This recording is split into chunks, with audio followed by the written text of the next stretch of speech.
Alright, we're back with Blue Cooler this time around, and I'm just super stoked for this deck.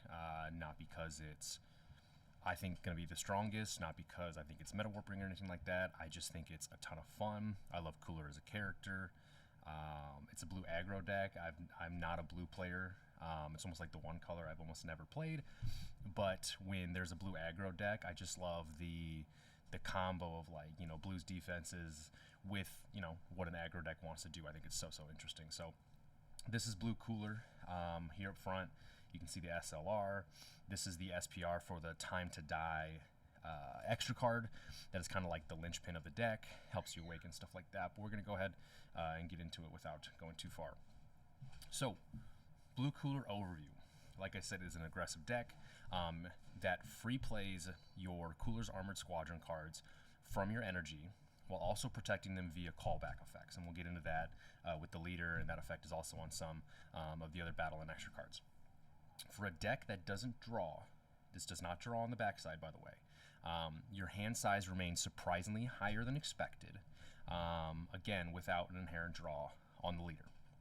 And then, again, one really cool surprising thing about the deck was that there's a ton of filter, and then you also have to consider your energy, since you are playing the squadron cards from your energy.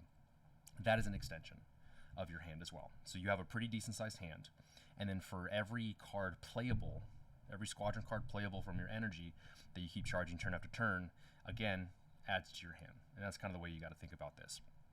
And then, again, being able to back up being an aggressive deck and your aggression with good blue defense. So D-Magic, Peel-Off Shumai, Android 17 Floodgate, stuff like that.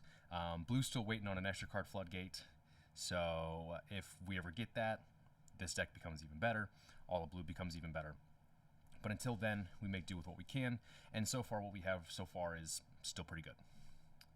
So leader overview, you are an attack, draw one on the front side, and then you have an activate main to go fetch the Time to Die extra card that we'll use for its alternate awakening, which is when you use a blue extra card, as long as you have 2 or more energy, you draw 2, pick down a 6. We like a good alternate awakening. On the awaken side, again, SLR, it's beautiful. They're kind of into feet picks for some reason with this set, so Cooler, foot right there, the SLR for the black Goku, foot's front and center, just stuff like that. I don't know, maybe it's just me who noticed it. But on the awaken side, so you got an auto once per turn that when you play a blue Cooler's Armored Squadron card or a blue extra, when you return it from your battle area to your owner's hand, you can play a 5-cost squadron card from your energy. And then if you do that, you take a card from your hand and replace it in your energy and rest mode. Essentially, you play a 5, you want to stack another 5 in your energy. You're always kind of fixing and paying attention to that to make sure you have it lined up the way you want. Then you have an activate battle. That is, once returned, you can choose up to one of your squadron cards or a blue extra in your battle area and return it to your hand. So the activate battle is one of these effects that's going to proc your leader auto. And since it's once per turn, your leader auto, you can free play something on your turn, and you can play something on your opponent's turn. So that's kind of where you're getting your value. Being able to play on both players' turns has always been good for raising a deck's floor, right? So there's more interaction, there's more space for you to express yourself skill-wise. Deck knowledge and all those things really help make this leader better as well. I don't think this is a simple leader to play, even though it's an aggro deck. There's still a lot of tough choices to make. So that's what makes it fun for me as well. And then what you'll see is when we go over the 5-cost squadron cards that you play on your turn, your opponent's turn, is that they all have draw 1 as part of their effect.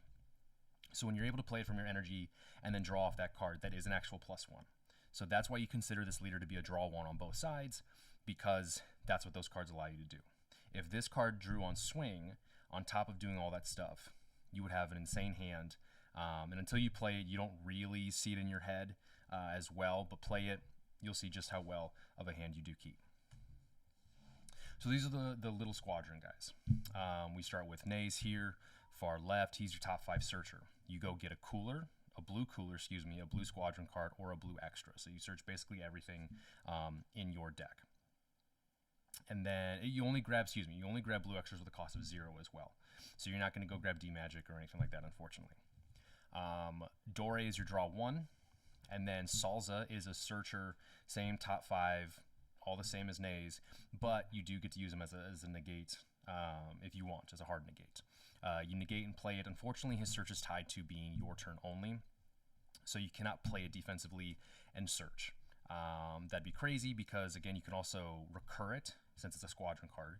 And Bandit did not want you to be able to negate, return it, activate battle, and then like negate another attack, and also getting, you know, that many searches and cards added to hand. So unfortunately, can't do it defensively. But as you'll notice on Nays and Dore, you've got a swap skill. Swap 5, they're both limit 1, and also if your opponent has 2 or more energy. So you have to discard a card from your hand, which sounds like it sucks, but again, you do draw enough to play a Squadron card with a cost of 5 from your hand. They don't have to be the same name. So Nays can play out a 5-cost Dore, Dore can play out a 5-cost Salza, etc., etc. I wish they had the swap effect on Salza as well, because it feels like you just kind of like limit yourself that way to just these 2. Obviously, you can play 4 of each, or you should play 4 of each. So you have 8 targets for swap, but alas. These cards are great. You need to see them, max them out. So these are your 5 costs. Again, 1 for each of the Squadron members.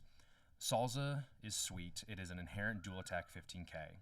That limit 1 when this card is played, draw 1. Again, they all draw 1. And you choose one of your cards, so leader, unison, what have you, and you can get it plus 5k for the turn. So offensively, you can buff stuff. Defensively, you can bean your leader if you want. You could bean Nays, the barrier blocker. We'll go over that in a sec. Offensively, again, he could be a 20k duel. So great offensive piece. Dore is also kind of both as well. So he's removal and crit. The crit's inherent, 15k as well, draw 1. So when he's played, you can choose one of your opponent's battle cards that's not in a battle and return it to its owner's hand. So this would be super broken if you could choose any card, because you can play this activate battle speed defensively right. Normally you'd be able to get your opponent, they dump on a card, you go Dore, send it to hand, bottom deck, whatever. And unfortunately, it's the one that's not in a battle. So you got to sequence it correctly to at least get the most value out of him defensively. Offensively, you can pick anything, because if you swing into leader and play him, nothing's in a battle on your opponent's side. So it works that way. It's bounce to hand, his removal, but with the time to die, which we'll go over later, you'll see that it turns everything from bouncing to hand to bottom deck. So that's why it makes his removal better. And that's kind of how you want to sequence that. And then Nays finally is a blocker inherently. When he's played, draw 1 and against barrier until the end of your opponent's turn. So this is a great piece just for, in my testing, he's just been a great chump blocker. And if your opponent doesn't have barrier blocker, or barrier removal, excuse me, then he just kind of sticks around. He's not something like early on, right? You can use some of your good blue defense to stop a lot of his attacks. And like, you don't need to chump him early.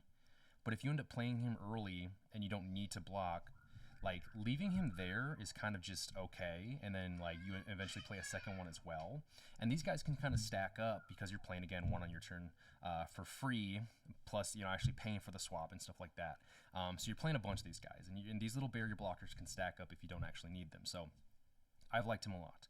Again, they all draw. That's why your hand stays big. This is your key. You run 4 of each. You just simply need to see them, or your deck doesn't do anything, and you don't gain nearly as much value as you should. So now we're going to the coolers, which there's 2 of them. There's a 6 cost and an 8 cost. The 6 cost is great filter because it's an on-play, draw 2, discard 1, and then you choose one of your opponent's battle cards and return it to their owner's hand. Again, with time to die, it's a bottom deck. Any costed card not through barrier. Its second auto is that it fixes your energy and also produces a Z energy at the end of every turn. You can take a 1 cost or a 5 cost Squadron card, put it into your energy, and then if you do, take a card from your energy and put it into your Z energy. Also, the card you put from your drop to your energy does have to be in rest mode, so unfortunately no ramp or restand type effect. But it's great for passive Z energy charging, which is always a good thing in any deck. Especially in blue, when you've got a lot of good Z-Deck cards, Android 18 Unison, Deborah Unison, Cell, Beerus, the Z Extra. So, like, this is great. And also helps get Android 17 Floodgate online, right? You need 3, either a Z card in play or 3 more Z energy. So, that's great. The 8 cost. So, This one provides essentially your barrier removal, your in-archetype barrier removal, and double strike pressure. It is double strike and blocker inherently. You play it for 2 generic energy if your leader is a cooler card, and your opponent has 3 or more energy. You draw 1 and play it. So what's cool about the ability, you can play this in any cooler deck. So cooler mill, if you need more barrier removal, more blockers. You can play it in unison cooler, even though you're green, you have enough barrier removal. But again, a blocker is a really good thing to have in green when the defense, unfortunately, if you're not like a green sand, is lacking. So on attack, this is a once per turn when this card attacks. You can bottom or bounce to hand one of your opponent's battle cards, no matter the cost, ignoring barrier. Phenomenal. Time to die becomes bottom deck. It's also going to activate battle. It's limit 1, which you can choose one of your squadron cards or blue extras in your battle area and return it to your hand. You switch this card to active mode. So it can become a dual double offensively. It can become a double blocker defensively. It's phenomenal. It's a great card. Obviously cost 2. That's kind of okay in blue because you can restand your energy defensively. It's okay to play higher costed cards in this deck because you know you're paying the higher cost to play this card. But then you're always going to get that 1 extra free play per turn. So it feels fine. In terms of bodies you're putting out there per energy spent, essentially, it just makes it better and better when you have the ability to free play. Your extra cards. So this is, yes, Time to Die. Heck of a name. The card art's phenomenal. The SPR I mentioned is on the thumbnail. Absolutely beautiful card. I can't believe I forgot that scene is a thing, and I can't believe they chose it to be the SPR for this card. I think it's such a perfect decision by Bandai. So this is a 0 cost extra. They're all 0 costs. It's activate main battle speed for its first effect. Limit 1, you pitch it, and until the end of your opponent's turn, when one of your opponent's battle cards would be returned to their hand by a skill on one of your cards, it's placed at the bottom of their deck instead. So it just makes your removal better. What's cool about this is if there's any other old generic blue where the removal on it was bounce to hand, and that kind of made you go, ugh, I don't want to play this card, it's bounce to hand, not bottom deck. Playing that stuff now in cooler, it becomes better, which I think is really sweet to go back and look at the card pool and see which blue cards were like on the edge of that, right? Good, but you wish it would have bottom decked instead of bounce to hand. This is now the deck to see if that card works, which is absolutely awesome for those who like to deck build and go back and see what old cards get, you know, buffed or whatever with each new set that comes. The second one is Loyalty to Cooler. This is my favorite. So it's a field card. You can play at activate battle speed, and when it's played, you give a cooler card or a squadron card, battle card specifically. They gain barrier the entire time this card is simply on the field. So you can give anything barrier. Give it to your 6 cost cooler. Give it to your 8 cost cooler. The 6 cost with barrier, maybe it sticks around, you're charging more Z energy, fixing your energy more, phenomenal. You turn a double strike blocker that can potentially be a double blocker, dual attacker as well. Barrier, let it stick around longer. Like if you're playing certain colors in certain matchups, this card is so crazy to get so much value out of your best cards. So love this.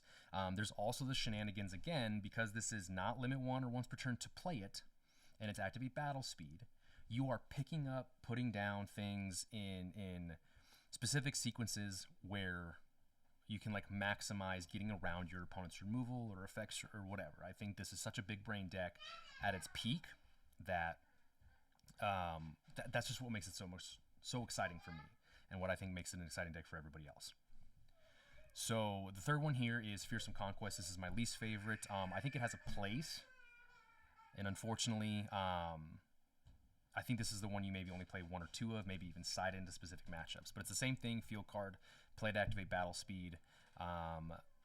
When it's placed in the battle area, you choose one of your opponent's battle cards, and it can't activate skills while this card is in a battle area. So it basically blanks them, not true blanking, but like you play it to stop one of your opponent's blockers from blocking if you don't have a way to get rid of that blocker, okay?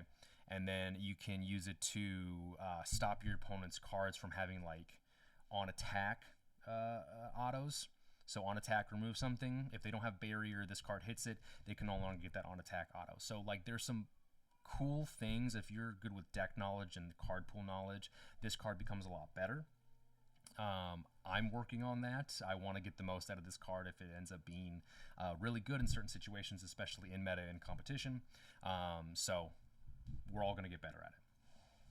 But yes, these are your 3 extra cards that you will be sequencing with to the best of your ability. So the card got one Z card. It's a Z battle card. It is this basically trio Squadron card. I think this card is really cool. It's deflect and triple attack inherently. And then it's also got very good protection. It has a permanent that says when this card will be removed from a battle area by an opponent's skill, you may place 1 Cooler's Armor Squadron card from under this card into its owner's drop. How does it get cards underneath? Well, when it's played, you place up to 3 cards with 5k combo power and different names from your drop under this card. That's a generic effect to play it in any Blue Z deck, but the protection is only in this deck, or if you want to pigeonhole Squadron cards into a generic blue deck, I don't think you're going to do that. So you get the most out of it being this specific leader. It's got an auto that you can use 1 card from under this card in a combo with its skills negated for the turn. When it attacks, you can choose one of your opponent's battle cards and send it back to their hand. Again, time to die, bottom deck it. So if everything lines up correctly, the most value you're going to get out of this card in 1 turn is a 30k triple attacker that bottom decks 3 cards. If you don't want to do that, if you don't need to do that, and you want to leave the cards underneath it to protect it, that's also an option, mainly because this permanent is not once per turn. There's the green 8-cost Bojack from Green Bojack that says once per turn when it would be removed, you can replace place one of the cards from your Z deck into your drop instead. This is not once per turn. So if you leave 3 cards underneath it, your opponent would have to have 4 instances of point-and-click removal in some way, shape, or form to get rid of this. So like if you leave cards underneath it and 3 triple attacks, pretty good. It's going to stick around for at least another turn, what have you, and that's just great value. So this is a great card. Again, it's 3 blue energy. It's tough, but again, higher costed cards feel fine in blue cooler because you know you're still going to be able to play something from your energy on your turn for free, on your opponent's turn for free. So I like this a lot. You don't play it until turn 4 or 5, so you can at least play it, keep an energy up.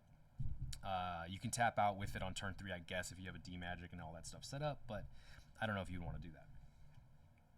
So this is a sample deck list. It's not what my deck list probably looks like right now. Things are kind of always changing, but this is a good starting place. The archetype, unfortunately, is kind of needed and like at max capacity. So this is 56 cards.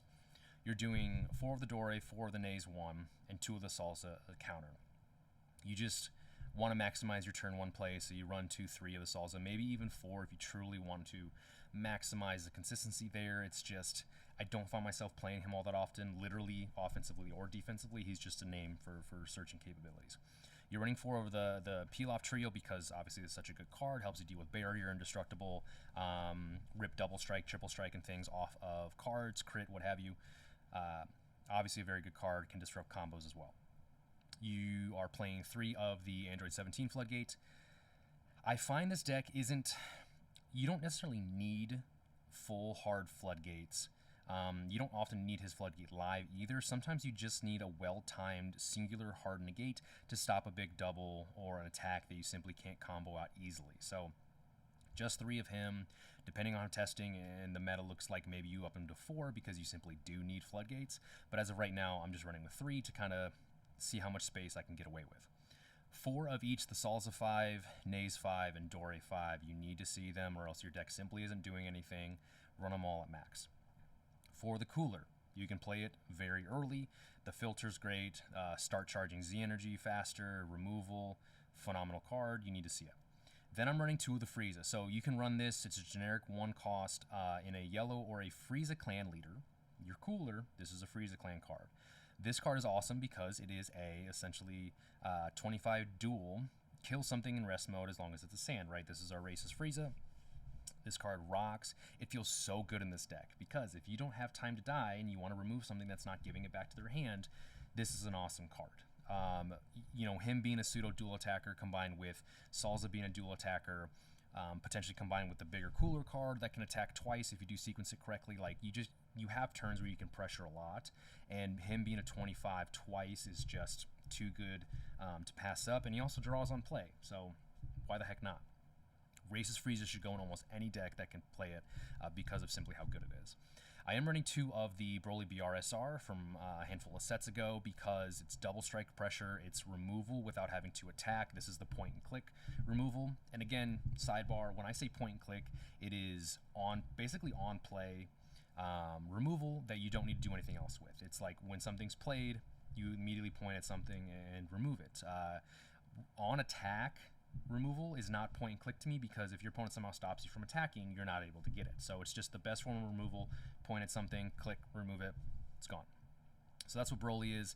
He's a 35k, he costs 2. You can play him really early as well if you just want early sustaining pressure, if they can't handle 35s or 8 costs. This deck is like, it just needs good finishing power. Because you don't want to poke your opponent to death. Ideally, you don't want to do that. So 2 of him, he has felt very good. Currently running 4 of the Vegeta Super Combo, the bottom deck 1, draw 2. You can run the Salza Super Combo that came in this. It's just a 4 less life, draw 1. It's searchable. If you want a searchable Super Combo, you can do that. I've considered Zeno just for, you know, a 1 or a 2 to fix your energy, to grab back a card you want. More testing is needed to decide on that. I just think when you're playing a deck that has a lot of non-comboable cards, like you have your extras, right, your 0-cost extras, if you're going for game and you want to be able to get rid of those to get cards that are comboable, I think Vegeta's probably just the best way to go about it. I think Beast is probably the best. I mean, it is the best blue SCR. In this deck, you do keep a pretty decent hand, so there are times where you're simply not going to be able to burn somebody, but the 40k pressure, the board removal, the potential to restand stuff also is just too good in this deck when you can find cards that have double or gain double, like 8 cost Cooler, 8 cost Broly. I mean, itself to gain crit, like it's just a game finisher. Usually, if you play it correctly the way you should, this card comes down and you win the game. I'm running 3 of the Loyalty to Cooler Barrier extra card. I love it so much. I'd probably play it at 4 if I could, but I'm trying not to be as bricky, I guess. You don't want to see it when you don't want to, right? But you do need to see it early enough that you're gaining value out of it. Yes, time to die. You can fetch it from the leader effect, of course, but you almost want to see it every turn. So that's why, like, I think if you ran 4, I wouldn't blame you, because you don't want to pay the 1 extra, if it's other effect, to grab it from drop. Because it's a 0-cost extra, you don't ever want to pay a blue for a card that naturally costs nothing. So I have it at 3. If you run it at 4, I would understand, essentially. One of the Fearsome Conquest, I think this is more of a side deck card. I'm almost close to just like getting rid of it because it just kind of feels bricky, and I think it's very matchup dependent. So I think I'm going to move it to the sideboard. And then 4 D-Magic, because the card rocks, you absolutely need it. D-Magic allows you to be as aggressive as possible, tap out, and then still restand 2 for defensive cards if you do need them. So that's the sample deck list. There are more cards to consider here. These are just 4. There's more, of course, and I'm not the biggest blue player, like I've said, so there's probably some I'm missing. If you can think of more really good blue cards or things that are really good in Cooler specifically, you can put them in the comments below. I'd greatly appreciate that. I'm sure everyone else would. So as far as just the other cards I'm considering, in terms of like double strike pressure with plus value, Oob is a good card. Removal, it has kind of the anti-counter deterrence, right? But for the most part, this is just if you need more double. Specifically, if his removal is best in a certain matchup, you can side him in, maybe main deck him. That is your call. The second card is the Janemba CR. This is the new blue one. You can play this immediately if your opponent has 2 or more energy. So you can play it early. It's a draw 1. It is a return a 4 less ignoring barrier to your opponent's hand. And then you, of course, play it like they all do, the start of your next main phase. So this reads best in Cooler because paired with Time to Die, this is now a bottom deck through barrier, not a return to hand through barrier. So this card rocks. It's generically a very good card for blue because blue needs barrier removal. Better in Cooler because of Time to Die. Ultra Instinct, this is something if you feel like you need more defensive pieces, maybe something to also potentially help push for game. It's a great versatile card. It's a classic. I wouldn't blame someone if they were trying to fit 1 or 2 of these in to help with defensive capabilities. And then finally, I have Vegeta Mini here from last set. This card rocks for a number of reasons. It's kind of like a slower but also better oob in terms of removal, and the value you can get again because you're cooler. And in blue, you can tap 5 for this. You're going to get an energy back at the end of the turn, right? You remove cards, you draw, you get a triple strike barrier blocker. So paying 5, getting 1 back at the end of the turn, meaning you can pay 5, still be tapped out, play a 5-cost Squadron card from your energy, and know that's going to be the case, right? Like, you know that Vegeta doesn't take up your whole turn on turn 5. That's what's so cool about this, is you can play something for 5, for 6 straight up, and know that you're still getting something else as well that turn. So Vegeta's great. Again, does a lot of the same things that Oob does, but in slower matchups, I think Vegeta's going to go crazy. Potential side deck card, potential one-up card if you just want to see it later in a game. So that's the video. I absolutely love this deck. I think it's phenomenal. I've had so much fun playing it. I talked to a few people about it. They're also kind of labbing the deck. They think it's going to be good. I see people going, you know, people might be sleeping on this deck for one reason or another. I'm not going to think or agree that people are truly sleeping on it, because I think it has its limitations, especially when you compare it to like Red Broly and some of the other decks in this set. But I do think it's one of the better ones. I do think it's a bigger brain deck, which is something I'm working on because I don't always make the best decisions. But I think that comes with, you know, the territory of playing decks with a billion decisions. You got to be so on the ball. So this is Blue Cooler, fun deck. Please try it out. It's got pretty cards. And yeah, that's it. Thank you guys for joining me, and we'll see you guys in the next one.